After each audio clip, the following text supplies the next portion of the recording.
Shalom, jemaat Tuhan di GKI Diponegoro Magelang. Selamat malam dan salam kangen. Saya Pendeta Stefanus Lim. Lama sudah kita tidak saling bertemu di gereja ya, Ibu Bapak, Saudaraku. Malam hari ini izinkan saya ingin bertemu dan mengunjungi Bapak Ibu Saudara-saudari semua melalui siaran online hari ini, Rabu 10 Juni 2020. Salam hangat kami dari Kota Purwokerto. Ibu Bapak, saudaraku yang terkasih, apa yang menjadi tema renungan hari Rabu malam ini? Inilah tema yang kita ikuti sama-sama. Sehatlah tubuhmu dan sehatlah jiwamu. Wow, tema yang bagus banget ya. Bagaimana kita diajak di tengah-tengah situasi keadaan pandemi virus COVID-19 ini, Ibu Bapak, Saudara dan saya tetap sehat tubuh dan sehat jiwanya. Amin. Nah, bagaimana kalau kita mengawali acara malam ini dengan kita nyanyi bareng-bareng dulu? Ya, saya membawa alat musik namanya gitar kecil ini, ukulele. Nah, lagu yang mengingatkan kita, apapun bisa terjadi di dunia ini, tapi kita punya tempat perlindungan yang teguh, yaitu Tuhan Yesus. Di tengah-tengah keadaan dunia macam apapun, dalam menghadapi badai, tofan seperti apapun, biarlah Tuhan Yesus menjadi tempat perlindungan kita. Amin. Yuk kita nyanyi bareng-bareng di badai topan dunia. Saya iringi dengan musik ukulele ya. Di badai topan dunia, Tuhanlah perlindunganmu. Menghadapi goncang semesta, Tuhanlah perlindunganmu. Ya Yesus gunung batu di dunia, di dunia, di dunia. Ya Yesus gunung batu di dunia, tempat berlindung yang teguh. Siang maupun malam gelap, Tuhanlah perlindunganmu. Saya takut mulainya, Tuhanlah perlindunganmu. Ya Yesus gunung batu di dunia, di dunia, di dunia. Ya Yesus gunung batu di dunia, tempat berlindung yang teguh. Ya Yesus gunung batu di dunia, di dunia, di dunia. Ya Yesus gunung batu di dunia, tempat berlindung yang teguh, tempat berlindung yang teguh, tempat berlindung yang teguh. Amin. Mari Ibu Bapak, saudaraku yang terkasih, kita mengawali dengan kita bersama-sama akan berdoa lebih dahulu. Tuhan Yesus, kami berada di tengah-tengah badai tofan kehidupan yang serba tidak menentu seperti keadaan sekarang ini. Kami memerlukan firman-Mu Tuhan. Kami membutuhkan sabda-Mu Tuhan. Hamba-Mu bersyukur boleh Tuhan izinkan untuk dipakai menjadi alat pemberita firman-Mu. Boleh menjadi saluran pemberita firman-Mu bagi gereja Tuhan, bagi jemaat-Mu, khususnya di tengah-tengah gereja Tuhan di GKI Diponegoro Magelang. Tuhan, biarlah dari rumah kami masing-masing Engkau mempersiapkan hati kami, membuka hati kami untuk mendengarkan sabda firman-Mu. Mari Tuhan, Engkau berbicara kepada kami. Mari Tuhan, Engkau yang taruhkan perkataan firman-Mu bagi hidup kami. Kami rindu firman-Mu mengubah hidup kami menjadi baru. Di dalam nama Tuhan Yesus, hamba siap melayani firman-Mu. bagi jemaatmu dan bagi gerejamu GKI Diponegoro Magelang di malam hari ini. Dalam nama Tuhan Yesus, kami sambut berkat sabda firman-Mu. Haleluya. Amin. Ibu bapak, saudara-saudariku, dari rumah kita masing-masing, ayo sekarang kita sama-sama akan mendalami sebuah tema yang bagus, yaitu sehatlah tubuhmu dan sehatlah jiwamu. Pembacaan firman Tuhan dipilihkan dari surat 3 Yohanes pasal 1 ayat 1 sampai dengan ayat yang keempat. Mari kita buka surat 3 Yohanes 1 ayat 1 sampai dengan ayat yang keempat. Saya mau mengajak ibu bapak, saudara-saudari bersama-sama dengan saya ikut membaca, mengucapkan firman Tuhan bareng-bareng demikian. Dari penatua kepada Gayus yang kekasih, yang kukasihi dalam kebenaran. Saudaraku yang kekasih, aku berdoa semoga engkau baik-baik dan sehat-sehat saja dalam segala sesuatu, sama seperti jiwamu baik-baik saja. Sebab aku sangat bersuka cita ketika beberapa saudara datang dan memberi kesaksian tentang hidupmu dalam kebenaran, sebab memang engkau hidup dalam kebenaran. Bagiku tidak ada sukacita yang lebih besar daripada mendengar bahwa anak-anakku hidup dalam kebenaran. Amin. Ibu bapak, saudara-saudariku yang dikasihi dan mengasihi Tuhan, pembacaan ayat-ayat Alkitab ini akan kita bagi menjadi 3 bagian. 3 pokok renungan buat hidup kita di malam ini.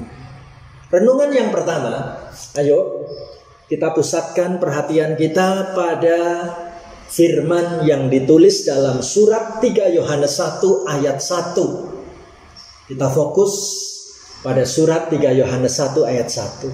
Mari kita baca bareng-bareng ya. Demikian.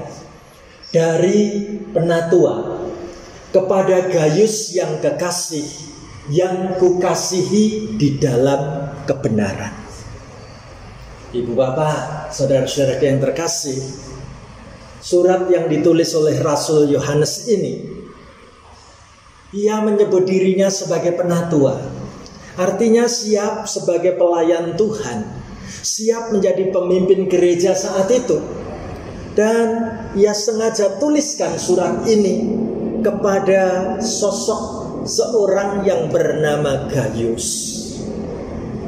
Saudaraku, sangat mendalam untuk kita ketahui bahwa surat yang ketiga dari Rasul Yohanes ini memang khusus ditujukan kepada Gayus, yaitu salah satu anak rohani dari Rasul Yohanes.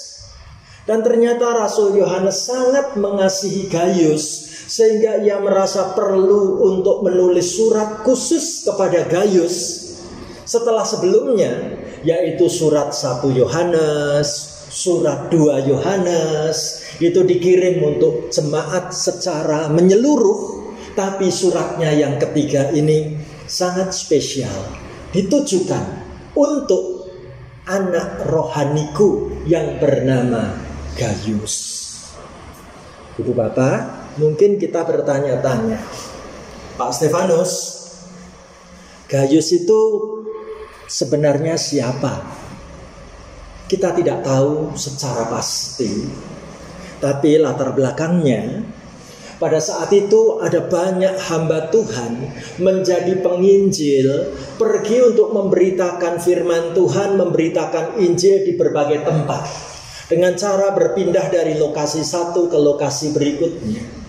Nah, para hamba Tuhan, para penginjil ini ternyata dalam perjalanan pelayanannya pasti membutuhkan tempat untuk beristirahat. Mereka membutuhkan tempat untuk bisa menikmati istirahat pada waktu malam. Nah, ternyata pada zaman itu kita sudah mengenal bagaimana di kalangan gereja Tuhan ada orang-orang yang memang biasa dan siap memberi tumpangan dan bantuan. Jadi para hamba Tuhan ini biasanya akan juga menerima tumpangan dan bantuan dari saudara-saudara seiman di dalam jemaat dimanapun mereka pergi. Dan untuk kita tahu, salah satu jemaat Tuhan itu namanya Gaius, yang selalu menyediakan rumahnya sebagai tempat untuk tumpangan bagi para hamba Tuhan yang sedang melayankan pemberitaan firman. Ibu bapak, saudara yang terkasih, kalau kita bacanya hanya berhenti sampai di ayat yang keempat, maka kita kurang mendapatkan gambaran yang sangat jelas tentang apa yang menjadi kesaksian yang ditulis beberapa saudara tadi tentang hidup Gaius yang dikatakan sebagai hidup dalam kebenaran. Maksudnya apa ya? Nah, biar kita memahami, kita mesti melanjutkan baca ayatnya, yaitu sampai di ayat yang ke-5 dan ke-6. Ayo, kita sama-sama sekarang membaca 3 Yohanes 1 ayat 5 dan ke-6 supaya informasinya lebih utuh lagi. Kita baca bareng-bareng ya Bapak Ibu. Saudaraku yang kekasih, engkau bertindak sebagai orang percaya, di mana engkau berbuat segala sesuatu untuk saudara-saudara, sekalipun mereka adalah orang-orang asing. Mereka telah memberi kesaksian di hadapan jemaat tentang kasih-Mu. Baik benar perbuatanmu, jikalau engkau menolong mereka dalam perjalanan mereka dengan suatu cara yang berkenan kepada Allah. Puji Tuhan. Jadi, kalau kita ditanya apa yang sedang terjadi di sana, Alkitab mau memberitahu Gaius menyadari sepenuhnya bahwa dirinya ini adalah tangan Allah yang berkarya di dalam dunia ini. Gaius merasa aku harus berperan menggunakan potensi yang aku miliki selaku perpanjangan tangan Allah di dunia ini. Jadi buat ibu bapak, saudara-saudari dan saya sekarang ini, bahkan sepanjang kita terus melanjutkan hidup ini, kita boleh juga berkata seperti Gaius, bahwa kita semua adalah perpanjangan tangan Allah yang terus berkarya di dunia ini. Ibu bapak, saudara yang terkasih, sekarang pada bagian pertama ini kita mengerti, memang Rasul Yohanes tidak memaparkan secara terperinci tentang identitasnya Gaius. Tapi dapat kita simpulkan bahwa Gaius yang menerima surat ini adalah satu, seorang yang menduduki jabatan penting di salah satu gereja lokal pada saat itu. Yang kedua, Gaius adalah seorang Kristen yang sangat dikasihi oleh Rasul Yohanes. Yang ketiga, Gaius adalah seorang yang hidup dalam kebenaran. Dan yang terakhir, Gaius adalah seorang dermawan yang murah hati, seorang anak Tuhan, seorang Kristen yang sudah diizinkan untuk ikut berkarya dalam pekerjaan Tuhan pada saat itu. Puji Tuhan. Itu bagian yang pertama. Sekarang kita bertanya-tanya, Pak Stefanus, malam ini renungan bagian keduanya mau bicara soal apa? Ayo kita temukan pada ayat yang kedua. Saya bacakan ya, 3 Yohanes 1 ayat yang kedua. Ada sapaan menarik sekali. Kita perhatikan pada ayat yang kedua. Saudaraku yang kekasih, aku berdoa semoga engkau baik-baik dan sehat-sehat saja dalam segala sesuatu, sama seperti jiwamu baik-baik saja. Wah, ini renungan yang menarik sekali. Bagaimana saudara dan saya diajak melihat apakah hidupku baik-baik dan sehat-sehat saja. Ibu bapak, saudara yang terkasih, selama ini kita pernah mendengar peribahasa mengatakan mens sana in corpore sano. Artinya Dalam tubuh yang sehat terdapat jiwa yang sehat. Puji Tuhan. Tapi bagus banget malam hari ini Rasul Yohanes mau menekankan bahwa di dalam kehidupan rohani yang sehat, maka segala sesuatu akan ikut sehat dan baik-baik saja. Ini keren. Sekali lagi, dalam rohani yang sehat, maka segala sesuatu akan sehat dan baik-baik saja. Demikianlah kita sebagai seorang anak Tuhan, sebagai orang percaya, hendaknya saudara dan saya punya kehidupan rohani yang baik, maka nanti segala-galanya akan sehat dan ikut baik-baik saja. Pentingkah hal ini Bapak Ibu?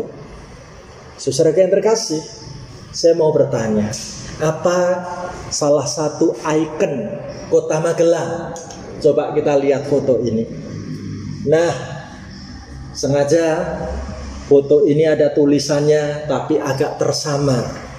Apakah Bapak Ibu saudara-saudari lihat foto ini langsung ngerti ini ada di Magelang? Nama bangunan ini apa coba? Coba ya kita zoom ya. Kita mau lihat lebih jauh. Wah, ternyata ini adalah RSJ ya, Rumah Sakit Jiwa Profesor Dr. Surojo Magelang. Wah, Ibu Bapak, saudara yang terkasih, ternyata kita perlu tahu dalam hidup ini nggak cukup hanya memikirkan badan yang sehat, tapi jiwa juga diperlukan sehat. Persoalannya di tengah-tengah situasi pandemi virus COVID-19 ini, betulkah tubuhku aku jagai sehat, tapi juga jiwaku perlu aku jagai sehat? Salah seorang teman kalau bercanda dalam grup humor para pendeta, nanti kalau ada teman kasih komentar yang aneh, pasti akan kirim gambar kayak gini. Awakmu durung stabil, ojo melu komen sik ya. Kamu belum stabil, nggak usah ikut komen deh daripada komen ngaco, gitu ya. Nah, Ibu Bapak, saudaraku yang terkasih, satu hal yang menarik.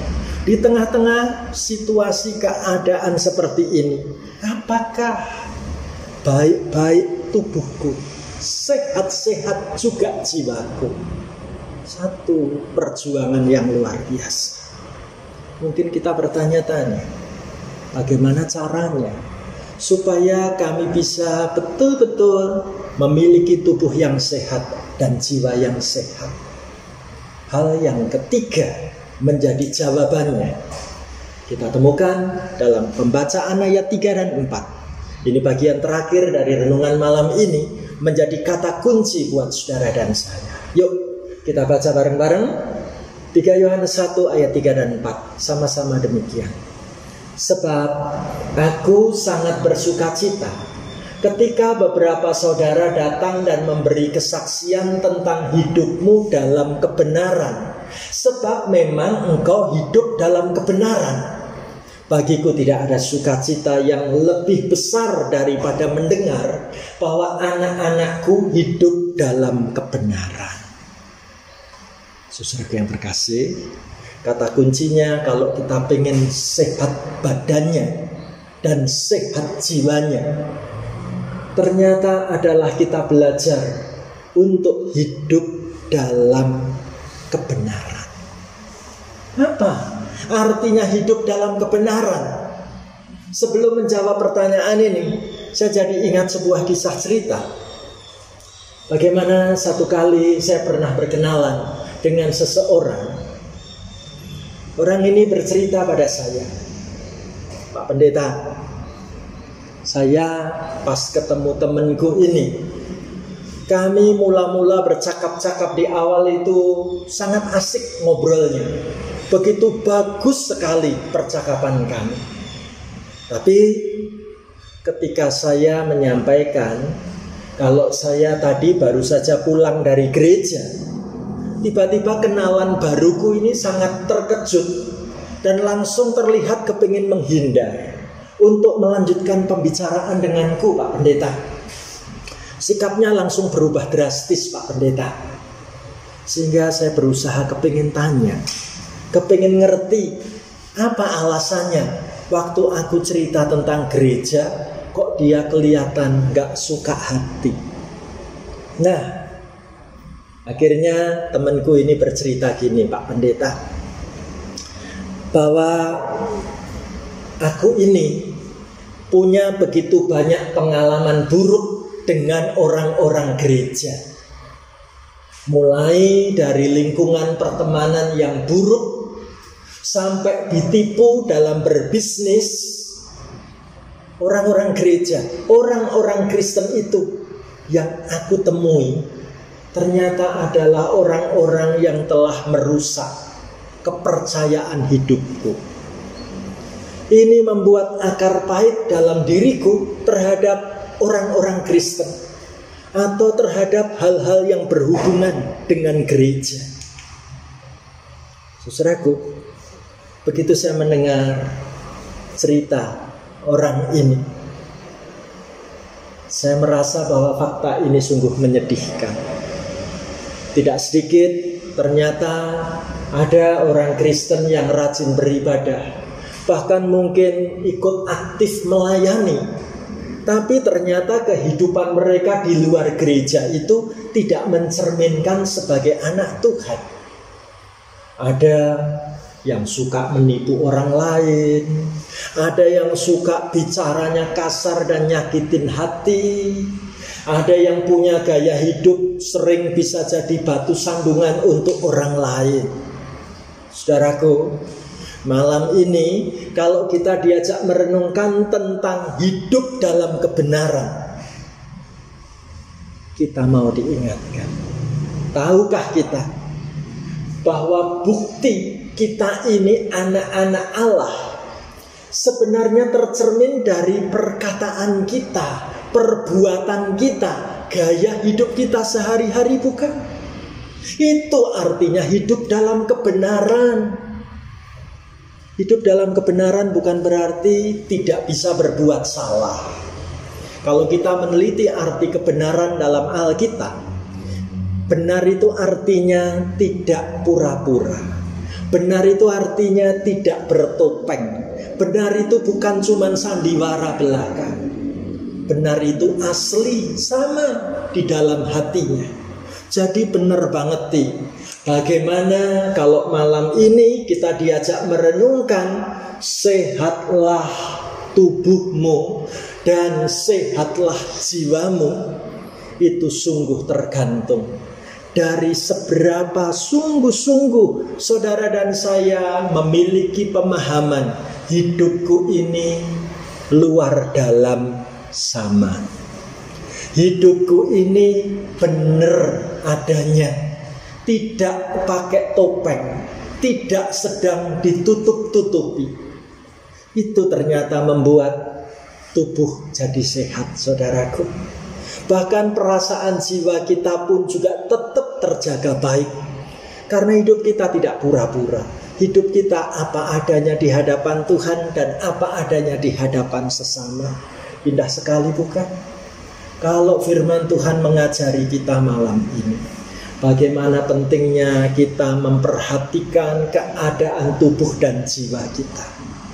Saudaraku, dalam masa-masa seperti ini kita diajak melihat, sungguhkah aku menikmati hari-hari hidup yang penuh ketenangan, tidur dengan nyenyak, makan dengan enak, melanjutkan kehidupan, berjuang di tengah-tengah masa yang sulit seperti ini, tetap punya pengharapan yang kuat.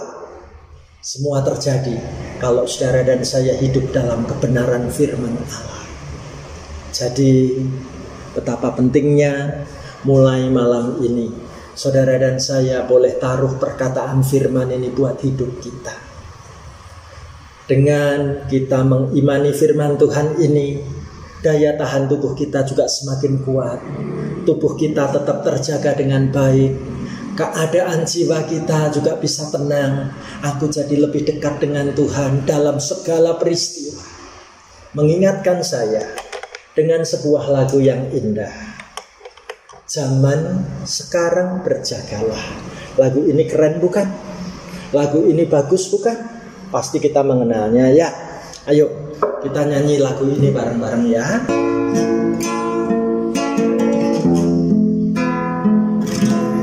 Zaman sekarang berjagalah, lihat dunia bergelora, kedengaran sini sana banyak kabar menggemparkan. Berlindunglah dalam sabda Allah.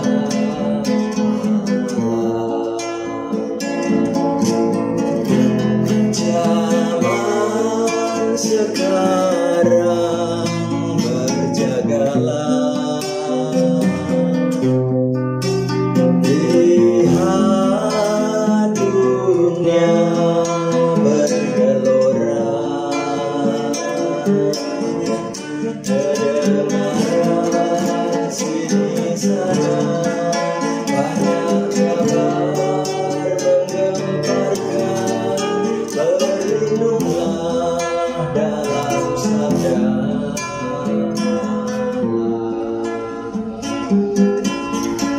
Berlindunglah dalam sabda Allah.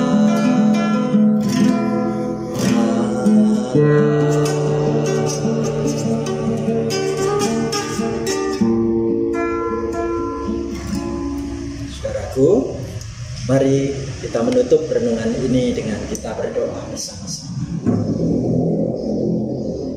Tuhan Yesus, hamba rindu mendoakan untuk setiap anak-Mu yang mengikuti siaran online di malam ini dari rumah kami masing-masing.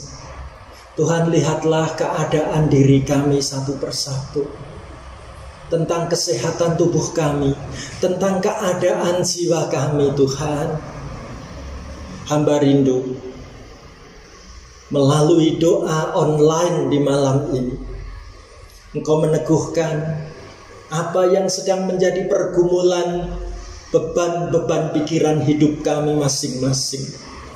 Mari Tuhan, Engkau yang menyentuh hati kami dengan sabda firman-Mu. Malam ini Engkau memanggil kami boleh hidup seperti Gayus yang sungguh-sungguh mempraktekkan firman-Mu, siap menjadi perpanjangan tangan-Mu Tuhan, memiliki hati yang penuh dengan kerelaan untuk suka memberi dan menolong. Ajari kami Tuhan melakukan semua itu dalam kebenaran, sehingga tubuh kami akan sehat, jiwa kami pun baik-baik saja. Terima kasih Bapa. Hamba rindu mendoakan semua anak-Mu dari rumah kami masing-masing. Ketika kami menghadapi keadaan pandemi virus COVID-19 ini, kami tidak mengetahui apa yang akan terus terjadi di depan kami. Tapi satu hal yang kami tahu, kami memiliki Tuhan Yesus yang menjadi tempat bernaung, tempat perlindungan kami. Terima kasih Bapa. Kami sangat bersukacita untuk renungan di malam ini. Kiranya menguatkan hati dan iman kami. Diberkatilah setiap anak-Mu yang mengikuti siaran online di malam ini. Dalam nama Tuhan Yesus, hamba rindu mendoakan semua hamba Tuhan yang melayani di gereja dan jemaat-Mu di GKI di Ponegoro Magelang. Dikuatkan Tuhan menjadi pemimpin-pemimpin dalam hidup gereja yang sungguh-sungguh menjadi teladan yang baik bagi kami jemaat-Mu. Hamba mendoakan bagi semua aktivis GKI di Ponegoro Magelang, dipakai Tuhan melayani hidup dalam kebenaran. Hamba berdoa untuk semua anak-Mu, anggota jemaat dan simpatisan GKI Diponegoro Magelang. Dikuatkan Tuhan, menjalani hari-hari, menghadapi pergumulan dalam masa pandemi saat-saat seperti ini. Mari Tuhan Kau jagai kami, mari Tuhan Kau kuatkan kami. Kami sambut sabda-Mu, kami mengucap syukur untuk firman-Mu. Dalam nama Tuhan Yesus kami berdoa. Haleluya.